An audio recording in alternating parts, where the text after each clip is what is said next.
నువ్వు ఏదైనా విషయం గురించి బాధపడుతున్నావా? కొన్నిసార్లు మనం చాలా చిన్న విషయాలకే మనసు బాధపడిపోతుంది. ఎలాంటివంటే, నాకు ఇంకా మంచి బట్టలు లేవు, నాకు మూవీకి వెళ్ళాలనుంది, లేదా వాళ్ళలా నా లైఫ్ లేదు.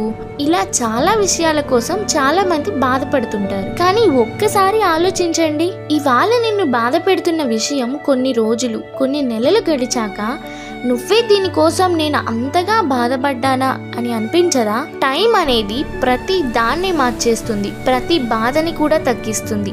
అలా అని ఏం చేయకుండా కూర్చో అని కాదు, మన పని మనం చెయ్యాలి. నువ్వు ఎంతవరకు పోరాడగలవో అంతవరకు పోరాడు. నువ్వు చెయ్యలేనిది కాలానికి వదిలేసే. బంధాలైనా కావచ్చు, కోరికలైనా కావచ్చు, ఏదైనా కావచ్చు, దేనికోసం కూడా నిన్ను నువ్వు కోల్పోయేంతగా బాధపడకు.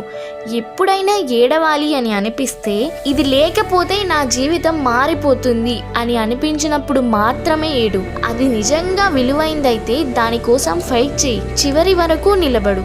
ఒక్కసారి బయటకెళ్ళి చూడు, రోడ్డు మీద చిన్న పిల్లలు చెప్పులు లేకుండా చెత్త ఏరుకుంటూ కనిపిస్తారు. వాళ్ళని చూసినప్పుడు మనకి ఉన్నది ఎంత గొప్పదో అర్థమవుతుంది. నువ్వు ఈ స్థితిలో ఉన్నావంటే దానికి కారణం నీ తల్లిదండ్రులు. వాళ్ళని గుర్తు చేసుకో, వాళ్ళ కోసం గర్వపడు, వాళ్ళ కోసం మాత్రమే ఆలోచించు. ప్రతి ఒక్కరి లైఫ్ వాళ్ళది, నీ లైఫ్ ని వాళ్ళతో కంపేర్ చేయకు. వాళ్ళలా ఉండాలి, ఇది నాకు కూడా కావాలి అనిపించేది చాలా సార్లు అవసరం కాదు. అది కేవలం అట్రాక్షన్ మాత్రమే. అట్రాక్షన్ కొంతకాలానికి మాయమైపోతుంది, కానీ అవసరం అనుకున్నది ఎప్పటికీ నీతోనే ఉంటుంది. కాబట్టి నీకు నచ్చినట్టు జీవించు, నీ దారిలో నడువు. నీ దగ్గర ఉన్న దాన్ని గుర్తిస్తే నిజమైన ఆనందం దొరుకుతుంది.